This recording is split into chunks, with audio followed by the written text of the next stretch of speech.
Hi everyone, my name is Phoenix James, and nearly 4 years ago, I set out to design a stripper-style dance curriculum. And I did, and it became so much more than I ever could have hoped for. I saw my students become transformed through it, and they formed amazing bonds not just with me and with each other, but with themselves and their art. And then about a year ago, one of my first students asked me if she could be trained in it so she could teach it one day. And that's when I decided to design not only a stripper style dance curriculum, but a stripper style dance curriculum to be taught exclusively by strippers, something that truly honors our experience and expertise and is ours. So if you want to learn more about erotica, how to get certified, or if you want to check out some of its other associated projects, just check the website www.phoenixjames.org/erotica.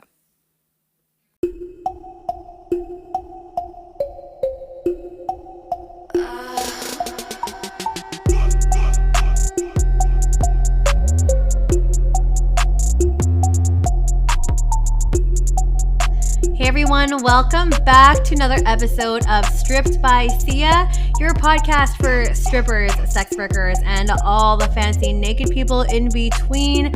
I am your host, Steph Sia, aka who am I? Oh yeah, I'm Kimchi on stage. I was like, wait, which alias am I going to be speaking on today? Kimchi on stage. You can find me on stage. I think this week I should be at Shaker's Show Lounge in Vancouver, Canada. If you are around, feel free to come say hi. Feel free to come chat, get a dance with me. Chat about the show, how much you love it, whatever you want to do, or just pay me money. I'm totally fine with that. I am a content creator. I've also been a sugar baby many moons ago. I was also a cam model very briefly and then realized it just wasn't for me and I hated it. And I've been doing this show for, oh my gosh, almost 3 years now. Nearly 3 years doing this. Congratulations. Yeah, thank you so much. It's been like a wild ride and it's been an amazing experience in terms of like connecting people within our industry to help destigmatize the industry, because as we all know, our industry is highly stigmatized. So just bringing on different guests every single week has just been so empowering for me, but also, I don't know, I feel like I'm doing some good work. So, I mean, not to pat myself on the back, but I think it's important, important discussions to be had.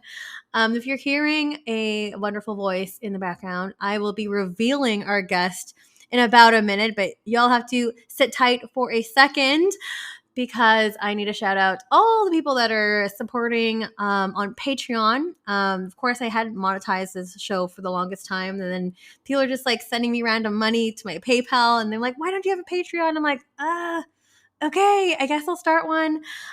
So thank you to those people who are subscribing. There are lots of you on the lower tiers. I am going to give some fan shout outs to those on the top tier. So quick shout out to Justin Erickson. I've been supporting since day one. Thank you very much.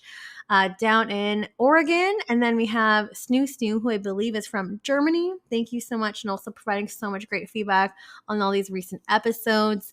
We have Jay Sunsern, who is local to where I am here in Canada, and Arip Sarkar, who is, again, also local here in Canada. Thank you all for subscribing and taking these sneak peeks of all like how my crazy brain works when it comes to the show, watching and commenting on the video exclusives like what you'll be seeing today, and yeah, just for sticking around. So thank you so much. If you're interested in that, it's patreon.com/stripped by Sia.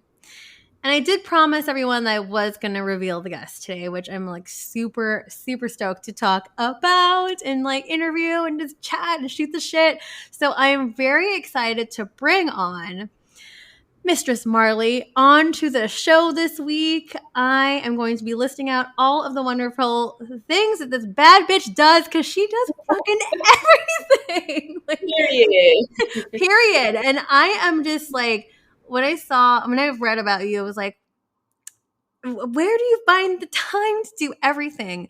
So for those who are listening at home, just a few things in terms of if you're not really familiar with Mistress Marley or her work, but she's a dominatrix specializing in financial domination. She's a sex and kink educator. She's an activist. She's a mentor. She is the Beyonce of BDSM, which I fucking love that term. She's also the founder of so many things. So I'll mention she has a lingerie line called Pynk Matrix, which is sex worker friendly, not to mention super cheap and super like affordable and amazing and just super, super amazing. She's also one of the masterminds behind Brooklyn's first Black-owned dungeon, Whips Domme Academy, the Black Domme Collective, her Sex Academy on Patreon, Black and Kinky. Am I missing anything? I don't think so. I don't think so. You got a lot of things. You've got like this amazing resume going on here, and just you do so much, and they're all intertwined and just related to sex work, and I just think it's amazing. And we're gonna try our best to dabble into a little bit of everything because I'm just so curious and also just like wowed by you. But Mistress Marley, please say hello to the audience. Hi, everybody. Nice to meet you, online meet you. I'm so stoked to be on the podcast today with Sia. She has such a warm spirit, and we haven't even started talking yet, and I'm already just like, it's the smile for me. It's the infectious smile I think that you have that's already pulling me in. So I'm just ready to talk and like get into it. I'm stoked. I am just really excited to have you on the show today. And, it's been a long time since I've had a dominatrix on the show. It's been a little bit. So we'll definitely be talking a little bit about that, touching on that. I feel like a lot of this episode, I feel like the centralized theme for this episode is going to be mentorship, just with everything that you do. And you even are like a self-proclaimed mentor to many up-and-coming doms, people within the sex work industry.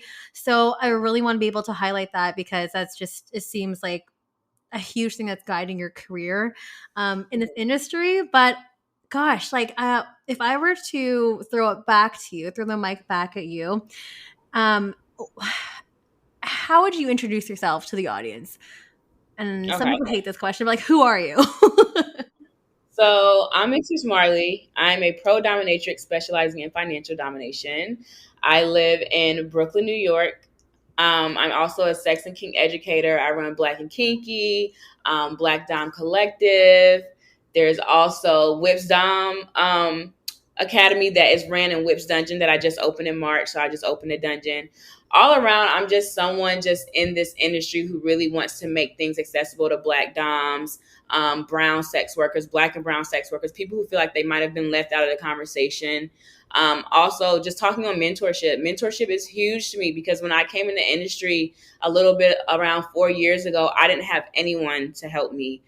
Yes, I had the basics of Google and seeing like videos and stuff like that, but I didn't have anyone actually touching base with me to let me know the little things. Because I think when people first get into sex work, we just think money, social media, do some content. But there's so much little shit in the in between, like interacting with clients and all that stuff. Like there's so much. So me being able to provide that for upcoming, baby doms is really enriching.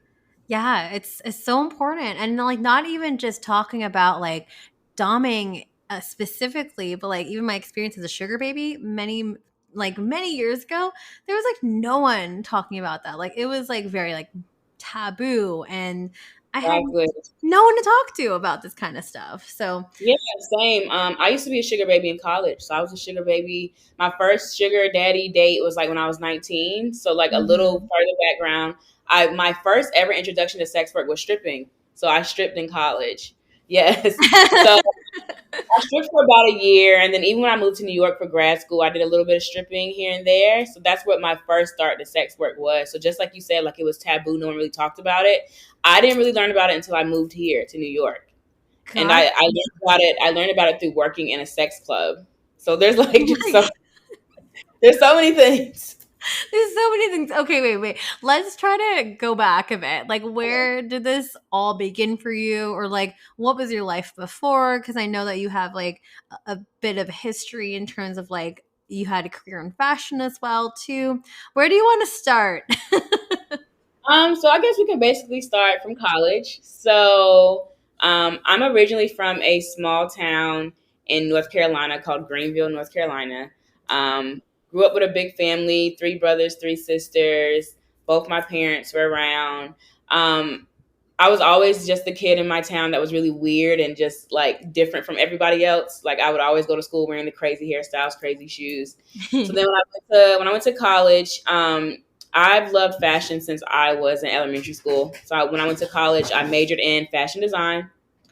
And then from there, I moved to New York to do grad school. So me coming to New York was because of school. So I came here. I went to LIM College where I majored in fashion marketing. So fashion was just always my life. Like if you would have told me in my freshman year of college I would be doing this now, I'd probably laugh, but at the same time be thinking, yeah, I would do that because I'm big on zodiac. So I'm an Aquarius, and we just do crazy shit. Like we just love to do it. Air signs. I'm a Libra, so I'm like, okay, yeah, we're like, let's just do it. So like all through grad school, I worked a ton of fashion jobs here in New York. I did like interning. I was assistant buyer at Tommy Hilfiger. Then I was a buyer at Gap. I did so many different things in the corporate industry, but I was still living paycheck to paycheck very painfully. Mm-hmm. Like not even a way of like, oh, like I was so excited to move 9 to 5 because I used to just work retail. So I was like, oh, I'm going 9 to 5. I'm moving up. Like, but that shit does not matter in New York. Like, everything is so expensive. So then I was finding side jobs, and I went on Craigslist, Aquarius thing, of course, and I typed in just like jobs and clubs, and this sex club came up for like older people in the city. So I went and I like applied, had the interview and got it. And pretty much my job was to be a hostess. So make sure that everyone had like champagne, everyone was good, make sure no one was really breaking any like rules. And there's an older lady that worked in coat check. And, we would have conversations on our breaks and stuff. And she was talking about how she used to be a dominatrix when she was younger. So, like, my knowledge of being a dom was always like 50 Shades of Grey, which is the worst example anyone could use for themselves, especially a woman trying to get into it. Yeah. Those are my examples of it. And then like Rihanna was my favorite artist. So I was like, oh, I know the S&M song. I know that Chains and Whips excite me. Like, okay. But I love it. Right. So like the more that I did my own research, like I would type in like dominatrix and just see images on Google, but it still wasn't really sticking. And then what happened was I Googled just like how to make money as a woman online. I knew there was webcam work and stuff like that, but I wanted to see if there's other avenues. And then that's when I saw financial domination. And that's what brought me here today. There we go. Okay. So, I mean, wow, this is a whirlwind of everything. But okay, then this is how you landed here. So, so financial domination, like what did you learn? And maybe because we haven't had an episode in this in a long time since the last season.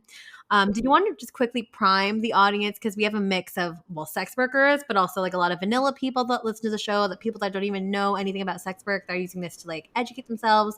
What is financial domination? Okay, so you have the big umbrella of BDSM, then you have like another umbrella of kink. And then under that umbrella is all the different kinks that people are into. And one of those kinks are financial domination. And financial domination is more so on the psychological side of kinks. So it doesn't involve much physical. I mean, majority of my clients, I want to say 95% of them I don't see in person. They're all virtual. Mm-hmm. So financial domination is basically when a submissive person gets off by handing a dominant person their money, whether it's sending them reimbursements, letting them drain their wallet, which is taking amounts of money over like a set amount of time, or whether it's just them paying your bills, paying for food, paying for gas, for Uber, whatever it might be that you need, they pay for it. And that can be them paying for it, like showing you who they are, like it's me, or just silently, anonymously sending money. So it's definitely something that people look at and say, there's no way that's real. Because when I Googled it, I said the same thing. I said, there's no way. Like, especially from someone coming in sex work, I know that money is always in exchange for something. Yeah. So in financial domination, it was like, oh, they can send me money and I don't even have to send them a picture or say hello or anything. So that's pretty much what it is. It's all like psychological. Yeah, very, very psychological. I'm glad you mentioned that too. I mean, there's a lot of mind games that come with that, power play that comes into that as well.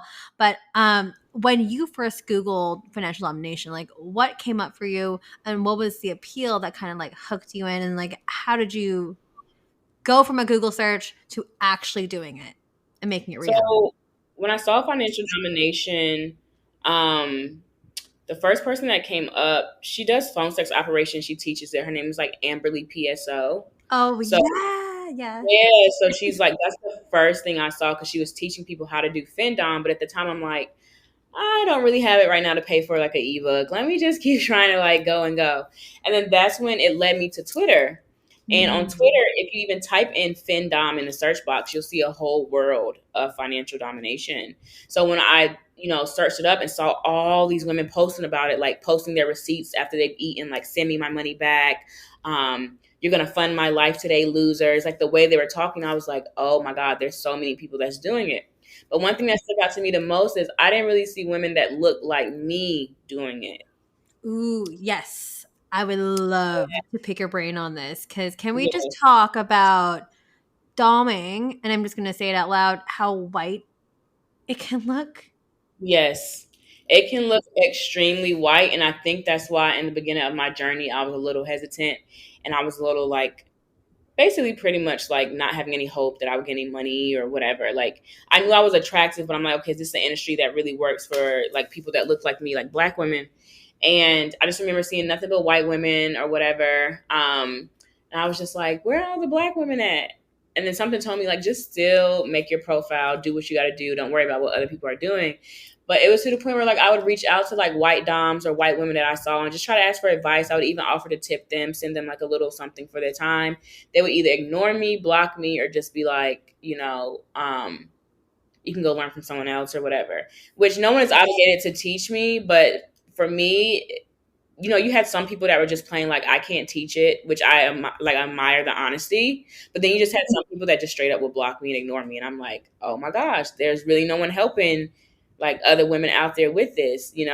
That's Um, crazy. yeah, so like just seeing how the industry was, like it was just always in my mind to say like, and I'm big on manifesting. I was like, I'm gonna change the route of this shit. And Okay. I think I did that. I think I was able to do that. I was like, I'm gonna change. I'm gonna like bring so many Black women into this, and then that's when I got into everything else that I did. Oh my gosh. Well, yeah, I mean, you've definitely made your mark in the industry and also just doing everything that you're doing and just like making a safe space for Black and brown women because I mean, even a person like myself, I'm a person of color, and just not being able to see anyone or being able to resonate with other people, like that can be really, really challenging.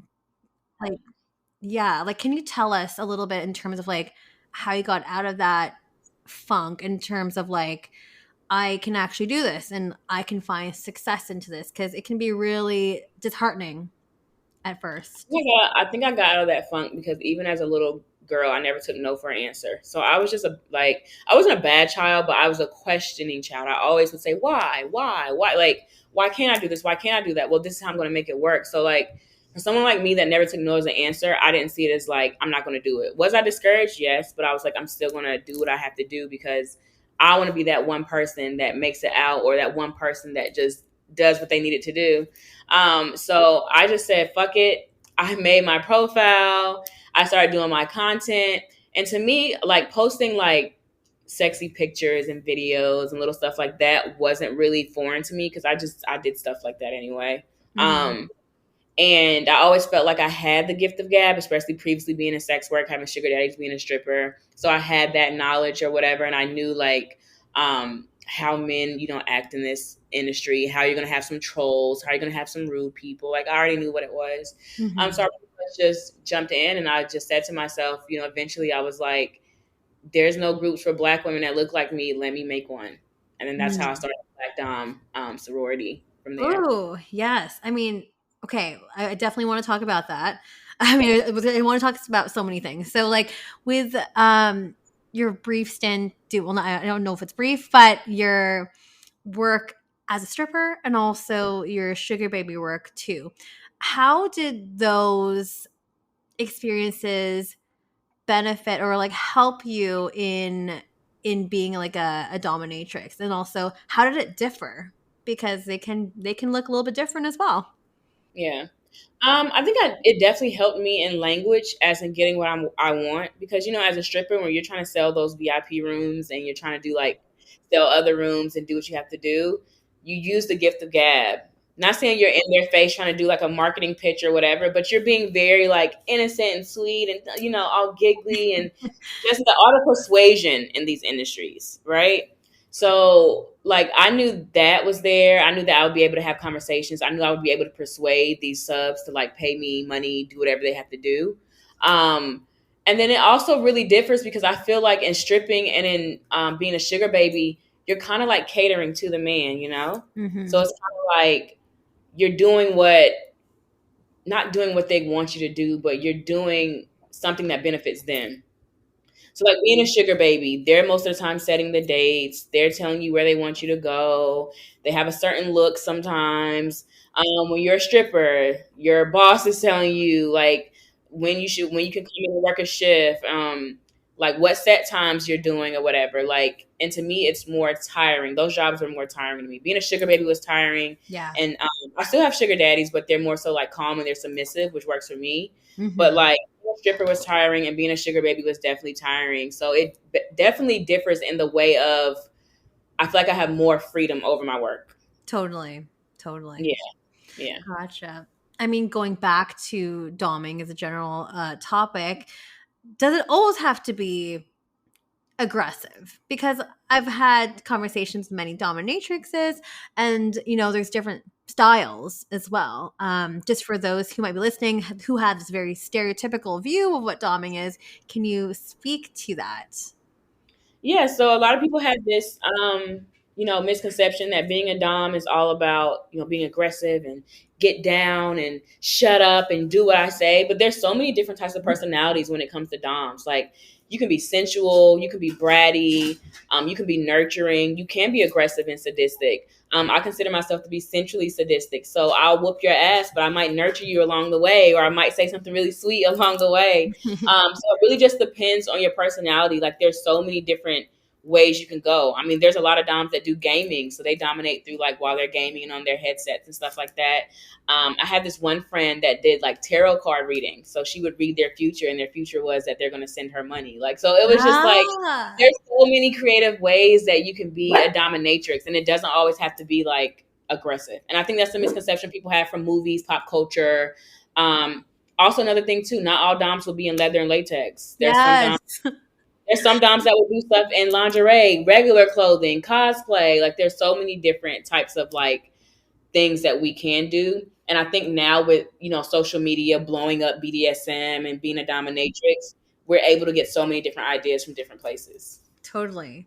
I mean, on that line too, in terms of like busting these myths and these misconceptions, from other people that I've spoken to as well. Like, and I'm not sure if you have an experience with this or have an opinion on this, but with doming specifically and just the BDSM world, I've heard of instances where and this goes back to a conversation about hierarchy, and some people were saying that it's looked down upon if you have sex with your client or your sub and whatnot. And like, what are your thoughts on that?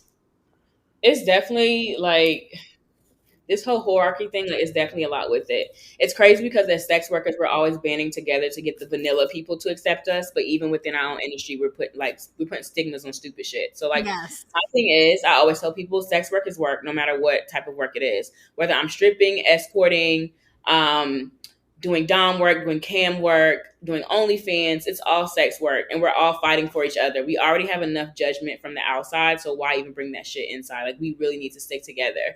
My work, whether I get naked or not, does not make me any less important than anybody else. It does not make me more of a whore than anybody else. It's what I decide to do in my work because at the end of the day, we're all providing a service.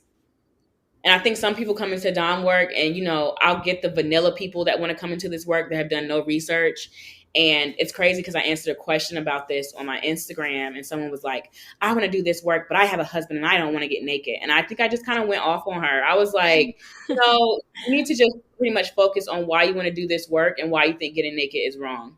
Like, To me, you're disrespecting other sex workers by saying that and sex workers that do get nude, And for someone like me that's come from different areas of sex work, I used to strip. So I'm used to getting topless and getting naked.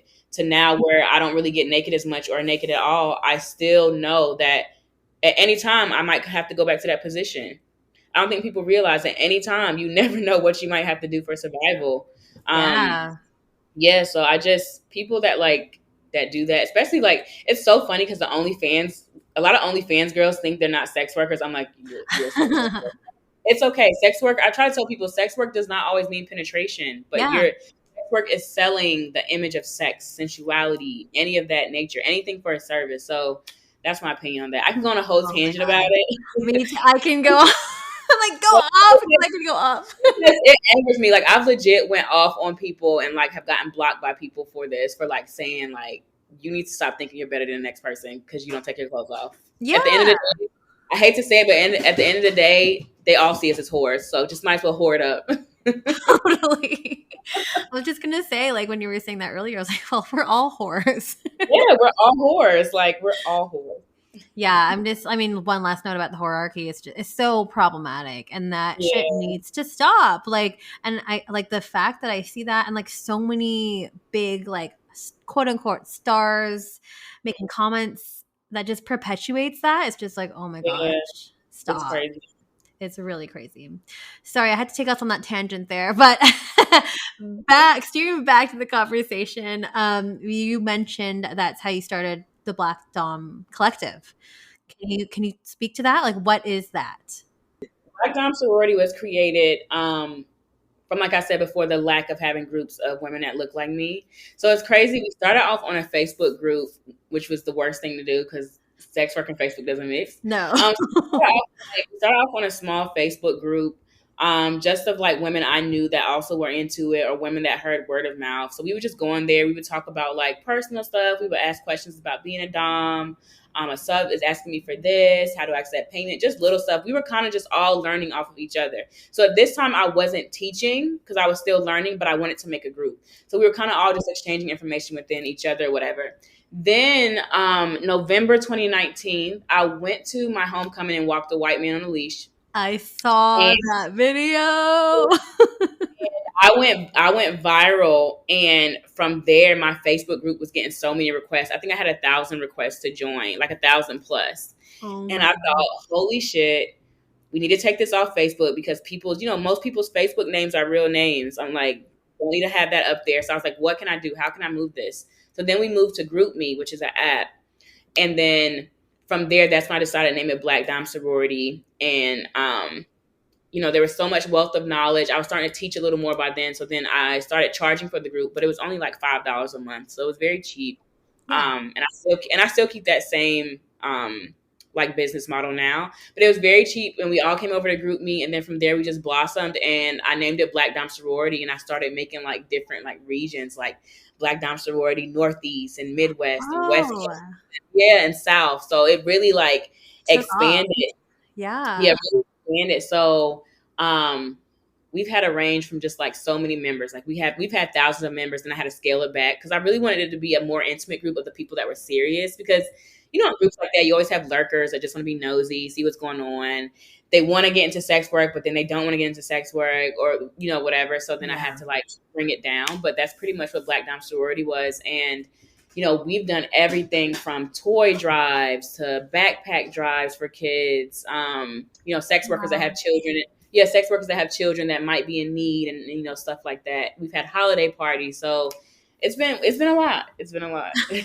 That's so amazing. And just the fact that it was just like a little thing that you wanted to, establish community and just like bounce ideas off of each other. I love how like organic that came and then just like grew and blew up basically. Yeah, definitely. Wow, that's awesome. I mean, I feel like we need more of those groups, and it's hard to find those groups sometimes that are publicly like they're like public knowledge or like publicly available because as you mentioned, like yeah, I mean, a couple Facebook groups that I'm in that are secret, like, have been taken down because of like trigger words or like stuff within the algorithm that gets picked up, and it's just like can be a dangerous place to be. But that's really awesome. That's super great to hear. And like, what has like the like I guess now because you're in more of like a teaching role, do you still have that that intimate kind of vibe where people are still like encouraged to share and like people still have that sense of community, or like how is that being facilitated?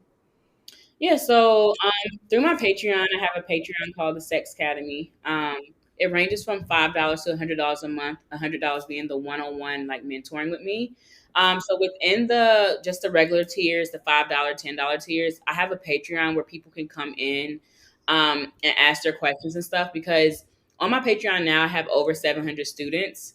So it's basically impossible for me to answer every individual question, especially of people that might can't afford the higher tiers or whatever. So to make it fair, what I do is I put the Discord chat so that way, pretty much we can ask each other questions. Do you know about this? Do you know about that? That way, it's not leaning so much on me as like, oh, she needs to be available all the time, because I love a work-life balance and I'm very strict on that. Good. Yeah, so it builds community, and also we have like a section where like we put our content, so we help each other retweet each other's content and get each other's stuff out there. So it's a little community that we've built that's pretty much close knit.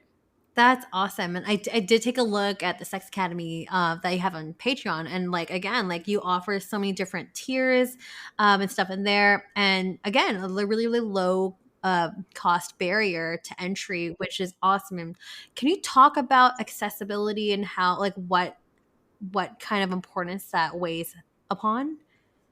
So accessibility is super important, especially in sex work, because the main thing everyone needs to know in this work is safety.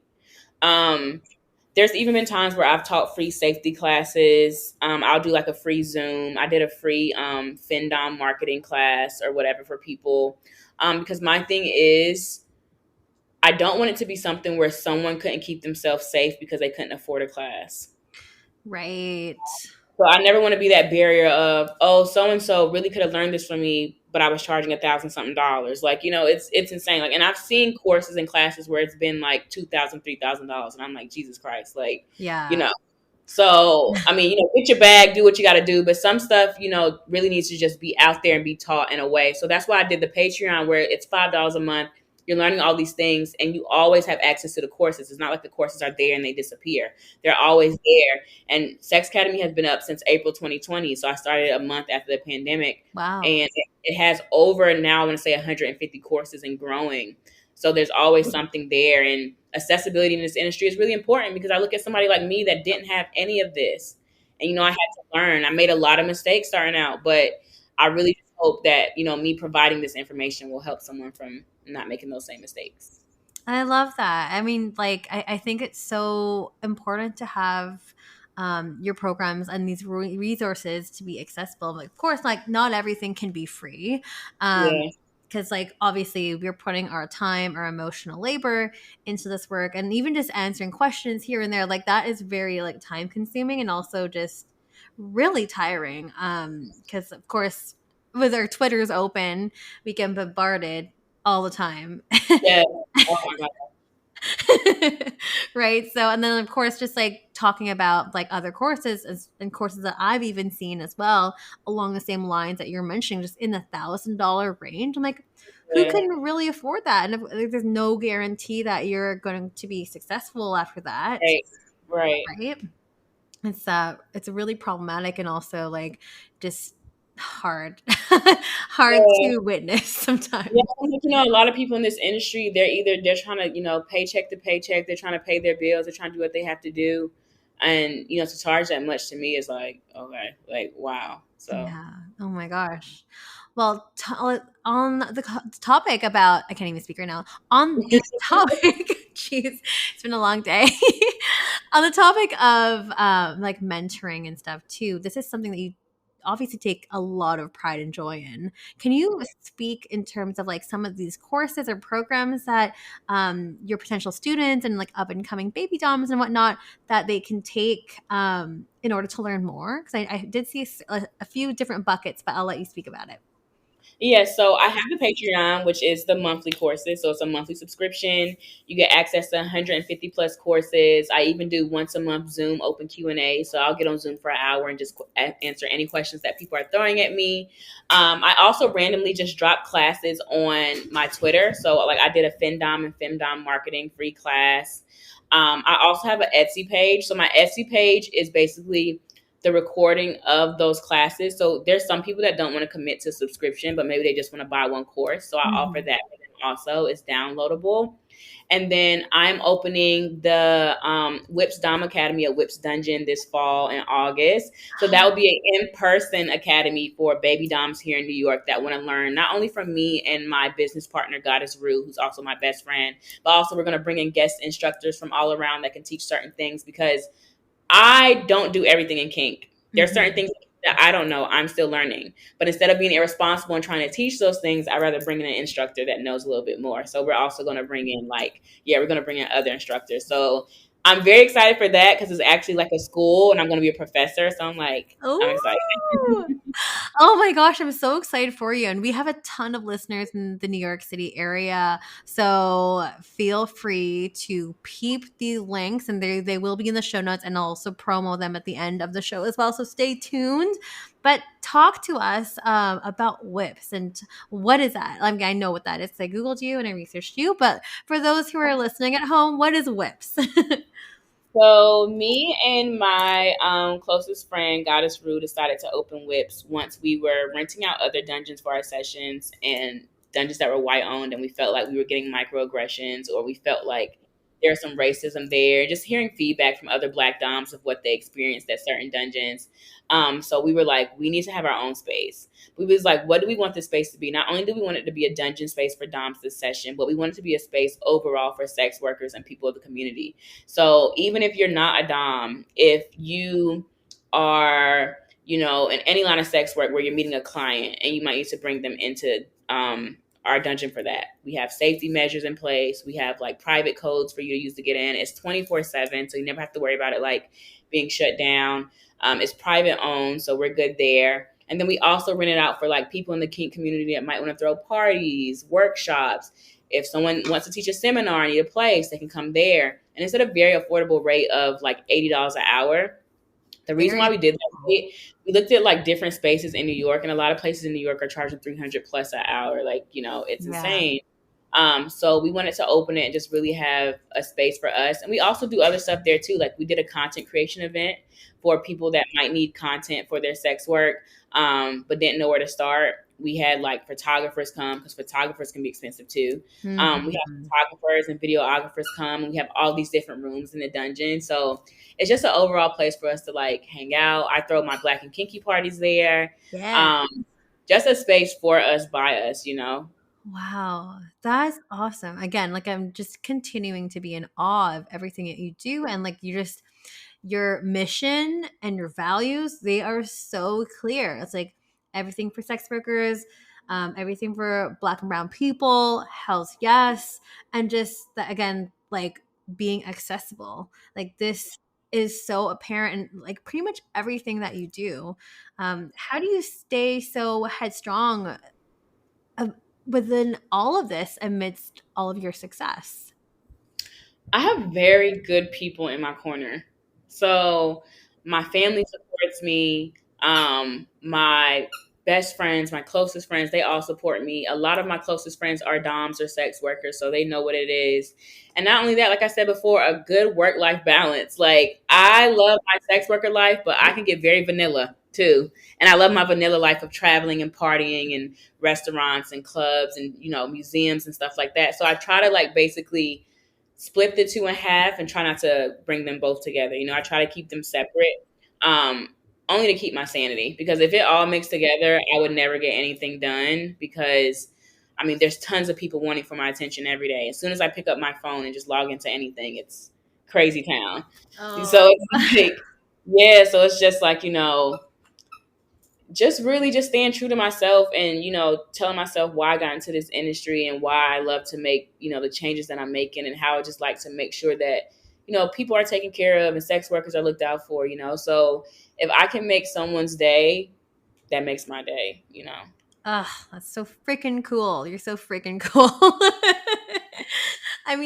Going back to what you said too, and having those boundaries, how do you go about establishing them? Especially now it seems like it's really set in stone. I'm sure it wasn't always like that. I think now, like like you said, when I first started out, it wasn't always like that. I had to work all hours of the night, early in the morning, reply to people. But now, like, now I can relax a little bit more and have a little bit more handle on my schedule. It's just me really telling myself, like, look, if you let sex work overshadow you to the point where, like, you're overwhelmed, then you won't like it. And I never want to resent this work because I love what I do. Mm-hmm. So I never want to get to the point where I'm like, oh my God, I gotta do this today. I gotta mentor somebody today. Like, I never want to be like that. So for me, I set boundaries, I set schedules. If people are messaging me after a certain time of the night, I'll look at it and reply when I'm ready, like, to the next day. I try to still keep that 9 to 5 mindset, but for me, it might be more like a 9 to 10 ish. But, like, even with my clients, I set boundaries. Like, even on my booking sites, do not contact me after 11 p.m. Like, no calls, text first, because, I don't need you randomly calling me just to talk my ear off. Let me know what you're calling about, what you're trying to talk about. Just even setting boundaries, like, amongst people that are always wanting to reach out and say, like, can you teach me? Can you teach me? Can you teach me? Can you teach me? I get so many messages of, can you teach me? Can you teach me? And the information is right on my page. So now it's to the point where I'm just like, if you can't read the information on my page, I don't think you're ready for my classes yet, because reading is going to be very fundamental.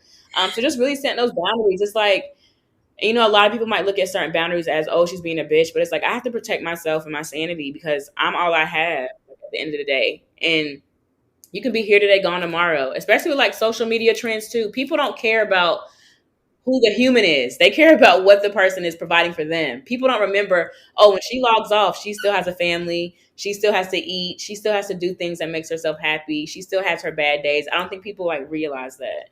No, people don't think that. And, like, what we put out on social media is, like, only a small glimpse, and it might not even be, like, reality, Right. And I think people forget that a lot, and they just see what you put out and on your exterior. And people forget the humanizing aspect that, well, one, people just forget sex workers are human. And it's can be really frustrating. So I'm really, like, glad that you are acknowledging that you're aware of, like, I need to cut this off, because like you and like myself as well, like, it can be overwhelming to the point of burnout. Exactly. You never want that. Yeah. Have you been there before with all the work that you've done and are doing currently?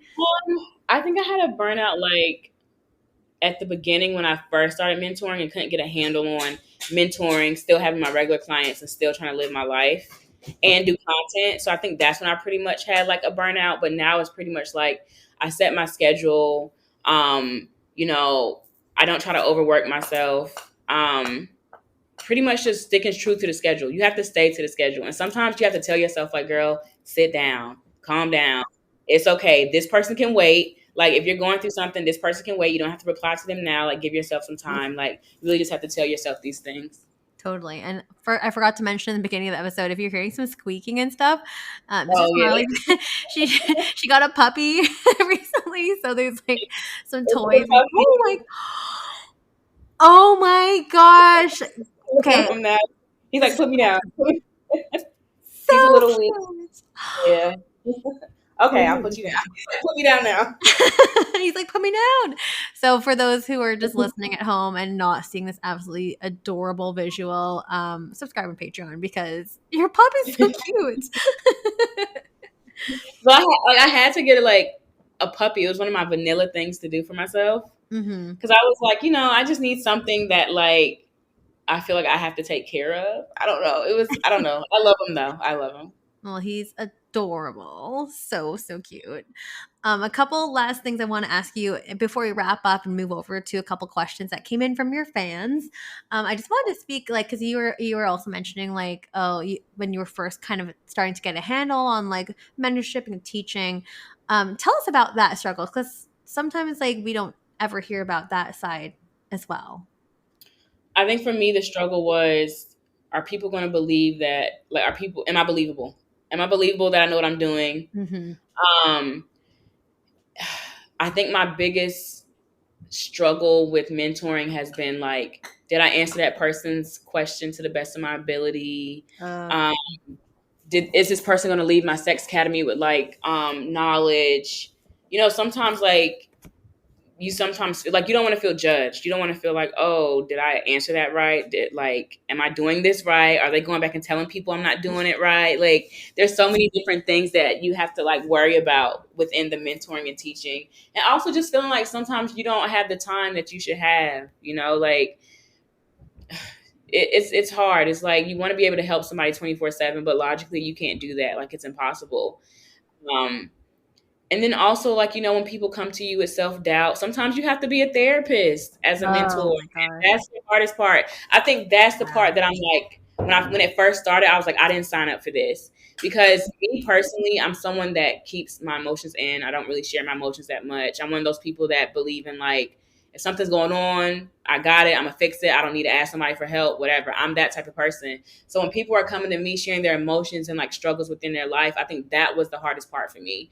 I'm getting better at it now, and I'm good with like talking people through it and stuff like that. But I think the hardest part for me was like, oh wait, they're telling me their whole life story, and I wasn't ready for this. So Yeah, I feel like that happens a lot. I mean, just as sex workers, we yeah, are often seen as therapists, which we're not.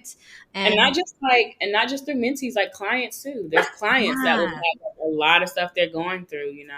I was definitely referring to that because like clients for sure sometimes just tend to just trauma dump or just like lay everything out. Like Yeah, especially remember that when I was a sugar baby and like going out with all these like lawyers and stuff and they're just like dumping all their work shit on me. I'm like, I don't know what to say to this. Like yeah. it's boring.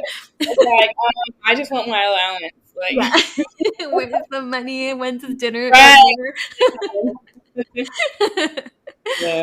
One last question for you. I just want, well, with everything that is going on in your life, with everything you do with the community, what are your next steps? Like, where do you want to continue to go to, or stop? That might be a thing too.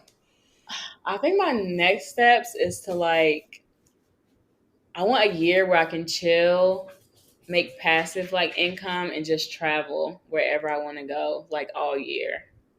Like, I want to make it a thing to just travel. Because I travel now, but like I really just want to have a year of traveling. And also just to really keep growing within my community, keep throwing these events. Definitely travel more with my events. So I tend to stay on the East Coast, but definitely want to travel more to like Cali, Texas, places like that, just really get out there more. Ooh, well, again, manifest. Yes, yes. I have no doubt that this is going to become a reality for you very soon. Thank you.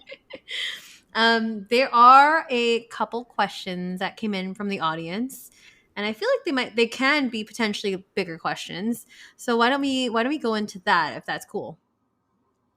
Okay, so the first one came in from Instagram. So, what are your thoughts on race play? My thoughts on race play, unless it's me getting reparations from white men, I just don't do it. Yep. Yeah. There's some clients, not even clients, because they're not even my clients. There's some people on FetLife that will approach me and say, "Hey, I want you to be my slave," and they're clearly a white man. I want you to, Oh. I want you to play my black slave. They're like into, the role play with that. I just block and go. I don't even engage. I don't even do any of that. I don't even let that into my spirit. I just don't do it. Yeah, that's a lot. Like I just that makes Yeah, me feel so uneasy and so like gross. I hate it. Yeah. I mean, for myself as an Asian woman, I mean, we're fetishized a lot Definitely. also by white men Yeah. 100% of the time. So Yeah. it's really exhausting. I'm with you. I don't engage in that at all. Like, I will make a statement to try to educate them. I'll do a one liner and, like, that's Yeah. it. Move I on. feel like in this industry, Black women and Asian women, we get it the most. Oh, yeah. We get the most fetishized, the most stereotypes. We get all that stupid shit. And it's just like, okay, it's 2022. Like, I'm just going to block you. I'm not going to sit here and go back and forth. Yeah. Get with the program. And your dog also agrees. So, the next question here. This person says, "Oh, I saw your video that went viral of you walking your sub on homecoming." And for everyone listening, like just Google it. It's pretty fucking amazing. And then I think someone wrote like, "Oh my gosh, you brought her sugar daddy!" Like, Oh yeah, and I was like, "That's not my sugar daddy." yeah, you're like, "Girl, no, that's not what's going on here." Right. Sorry, what was I? Yes. So this person had seen your video that went viral of you walking your sub on homecoming. What is your take on playing out your clients' kinks in person? And it's a two-part question I forgot to mention. Okay. So, what's your take on playing out your clients' kinks in person? A second question: what about the other people that are not consenting in that scene? Okay. So I get that question a lot. Mm-hmm. So the first question about the subs and in person and sessions like that, usually what they do is they'll write me what type of kinks they're into. Usually I have a list of what kinks I'm into, so it's not too far off. That sub in particular was into public humiliation, so he wanted to do public humiliation. And then usually they'll approach me with the type of kink they want. I'll either agree to it or not agree to it. Consent is always my biggest thing. So it's never something where, oh, they're paying this, so I'm going to do it just because. If I'm not comfortable doing it, I don't do it. So from there, we go about the session. Just like with that sub too, like I make sure I do aftercare. So we did aftercare. Mm-hmm. For those who don't know, aftercare is really when you like help the sub come down. You come down a little bit from the session. And as for the question about the consent thing, so I get that question a lot when it comes to public humiliation. So I made sure that I was doing it at homecoming, and not only was I doing it at homecoming, I was doing it in an area where they were having alcohol, so it was going to be 21 plus only. And then also what I make sure I do is I'm very aware of what's around me. So I make sure like there's no minors, there's no kids, Right. Things of that nature. I, on my end, don't record. So the recording you saw of me was something that someone else took of me that I didn't know was being taken until I saw it. So I myself don't make it a thing to be like, I'm out here recording. Look at me. Yeah. Like, because, again, those people didn't consent to being recorded. Mm-hmm. Also, there's nothing crude going on. There's no nudity. I'm not beating him in public. Yeah. I'm not rating him in public. I'm not doing anything inappropriate in public. So to me, in those terms of public humiliation, it's just a white guy I have on a leash that's walking with me. You know, when you kind of break it down that way, it makes a lot of sense. And also it shows me and demonstrates like how responsible you're also being, because I've also seen videos and whatever BuzzFeed of other doms on the other side of the country, you know, walking people through grocery stores and stuff like that, where, you know, minors might be there might be children in the background asking what's going on. So I always make sure I know what events I'm going to and what places I'll be at before doing that. For instance, I did another public humiliation at a gay club, and it was a nightclub, so I knew everyone would be 21 and up. I knew there would be no minors there. Right. It was one of those clubs too where anything goes. Everyone was just having a good time, and they loved it. So you always want to just be aware of where you're going. Right. I would never do it in a grocery store. I would never do it in a library. It's just like places like that to me are off limits. You know, I don't even like to do it at parks. I don't even like to do it at parks because kids could possibly be around. So you just, you know, mindful of those things. Yeah, and also it just sounds like you have quite a bit of a process as well. Like one, you have your offerings already, and you can either accept, not accept, you know. Right. And I think that's really cool because I don't know if you have any stance on this, but do you believe that there is some kind of like responsibility that needs to be had and demonstrated while doing public humiliation kinks? Like I said, I think the responsibility is making sure there's no minors around. I think there's definitely a responsibility in making sure you know what you're doing. Like, are you whipping someone out in public? Are you trying to get nude? Are you exposing yourself? You know, things that could get you in trouble. Yeah. You know, I always say you're already pushing the envelope with the public humiliation. You don't need to do much more beyond that, you know. Certain things, I think there's nudity and stuff. There's places for that. There's BDSM clubs for that. There's sex clubs for that. There's, you know, play parties for that. But just, you know, be careful in that sense. Right. Oh, sorry, about play parties. I forgot to ask you about Black and Kinky. Oh, yeah. Sorry, let's go back there. Black and Kinky is a play party series I started 3 years ago after I was working at the Swingers Club, and it was just a lot of old white people there, and I was like, how can I bring this to my demographic and make it really fun and up to date and hip? So then I started Black and Kinky, and we started out with just a small party in an Airbnb where we weren't supposed to be doing that. And then we've moved on to like bigger venues and stuff of that nature. So it's something that's for Black and Afro, Latino, single men, single women, couples, however you identify. If you're single, if you're a couple, you can come. Excuse me. And my best friend is my assistant on that. So my best friend from college, he's my assistant with that. And we have different themes. We've had a pajama jam. Well, we're having a pajama jam in July. We've had Halloween parties. We had Thanksgiving for Thanksgiving last year. We've had Zodiac Edition where people had to wear certain wristbands based on their zodiac sign. Cute.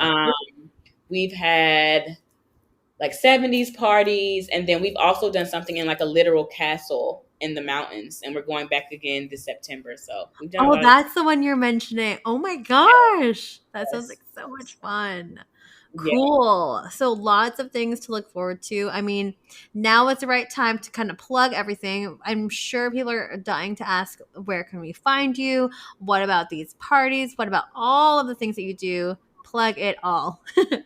Yes. So, well, social media deletes me a lot. So I go back and forth a lot with that. But you can find me on Instagram at Marley, but it's Marlee, Mistress. So Marley Mistress. On Twitter, where all the fun stuff is that I can't put on Instagram. It's Eyes, EYES, X, on fire. So Eyes X on fire. You can find me there. It's patreon.com/sexcademy. So SEXCADENY. Also from my Marley Mistress page on Instagram, I have all my links to my lingerie line, Pynk Matrix. I also have Black and Kinky up there. And I also have the tag for Whips Dungeon. So really, if you go on any of those sites and click the link in my bio, you'll find everything that I'm doing, everything that's going on. We have Black and Kinky has a castle retreat coming up in September. So if you want more information about that, you can follow the Black and Kinky page. And that's pretty much all the craziness I have going on right now. Pretty much all the craziness. You have a lot of craziness going on. Yes, a lot. But it's all good stuff. And like, I'm just so happy that I got a chance to speak with you today, to have this amazing conversation on mentorship and just all of the freaking crazy, awesome things that you do. Again, as mentioned earlier, all the crazy things that you do for the community. It's just truly admirable. So thank you so much for coming on the show today. For everyone else at home or walking your dog or something, wherever you're listening to the show, it's Stripped by Sia on all podcast platforms. If you are listening on Spotify, feel free to follow the show and rate 5 stars if you like it. If you're listening on Apple, a review and 5-star rating would also help. But of course, I hope that's legit. Like, don't just do it because I'm telling you to, although that'd be great. But like, yeah, I would love your honesty and your feedback on that. New episodes every single Sunday. It is Stripped by Sia on Twitter, on Instagram, and Patreon as well. And we'll catch everyone in for another episode next week. Thank you, Mistress Marley. Thank you.